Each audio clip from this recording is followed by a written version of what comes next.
নমস্কাৰ পুনৰ এটা নতুন জব আপডেট ভিডিঅ'ত স্বাগতম জনালোঁ। আজি নতুনকৈ মুকলি হোৱা ভেকেঞ্চিবিলাকৰ ডিটেইলছ দেখুৱাম, ভিডিঅ'টো সম্পূৰ্ণ চাব। 1 নম্বৰ ভেকেঞ্চিটো ডন বস্কো স্কুলৰ পৰা আহিছে Panbazar. Invites application from eligible candidate for a faculty position in TGT PGT in English.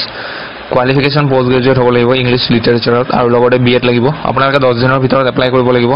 ইয়াতে এপ্লাই কৰাৰ প্ৰচেছটো অনলাইন নহয়, অফলাইনত এপ্লাই কৰিব লাগিব। নিজৰ ডকুমেণ্টছখিনি গৈ কিনে ছাবমিট কৰি দিব লাগিব।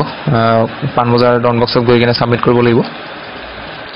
2 নম্বৰটো কুচিনা হোম মেকাৰ্ছৰ পৰা আহিছে। চেলছ এক্সিকিউটিভ আৰু চেলছ অফিচাৰৰ ভেকেঞ্চি। বেনিফিট ইয়াতে ফিক্স চেলাৰী লগতে ইনচেণ্টিভ আৰু PABSI পাব। ইণ্টাৰভিউ ডেট দিয়া আছে ছেপ্টেম্বৰ 7 তাৰিখৰ পৰা ছেপ্টেম্বৰ 9 তাৰিখলৈকে ইণ্টাৰভিউ চলিব। ৰাতিপুৱা 10টা বজাৰ পৰা 4টা বজাৰ ভিতৰত গৈ পাব লাগিব। এড্ৰেছ দিয়া আছে 6 মাইল ৰুক্মিণী গাঁও bus stop opposite SBI quarters.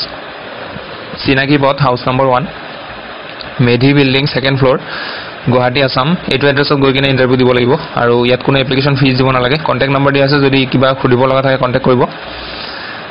3 নম্বৰটো we are looking for a female candidate. Age limit দিয়া আছে 32 পৰা 40 ইয়াৰ্ছৰ ফিমেল কেণ্ডিডেট হ'ব লাগিব। পজিশ্যন BDM মানে business development manager. Requirement must have on vehicle 2 4 wheeler.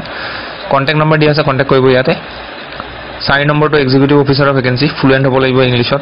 Gender ফিমেলৰ কাৰণে হয়। লোকেশ্যন আজাৰা হ'ব। চেণ্ড কৰিব নিজৰ বায়'ডাটাখন এইটো মেইলত। 5 নম্বৰটো দিয়া আছে এক্সপিৰিয়েঞ্চ চেলছ পাৰ্চন। লোকেশ্যন হ'ব গুৱাহাটী, বঙাইগাঁও, নগাঁও আৰু নাহৰলগুন। চেলাৰী 14,000 টকা দিব।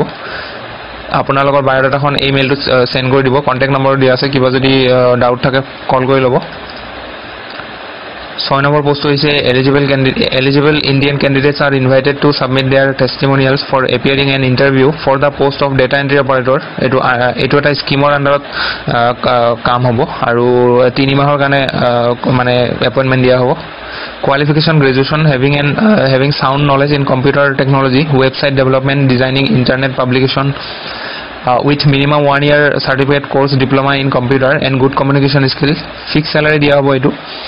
আৰু আপোনালোকৰ ইয়াতে যোনে এপ্লাই কৰিব বিচাৰে কেনেকৈ এপ্লাই কৰিব লাগিব ইয়াতে চাই লওক। Interested candidate will have to submit self attested photocopies of testimonials from matriculation onward with a duly filled standard application form.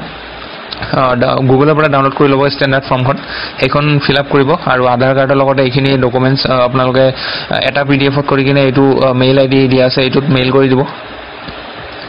আৰু ইয়াতে আপোনালোকক যাক শ্বৰ্ট লিষ্ট কৰিব তেওঁলোকক ইণ্টাৰভিউৰ কাৰণে মাতিব।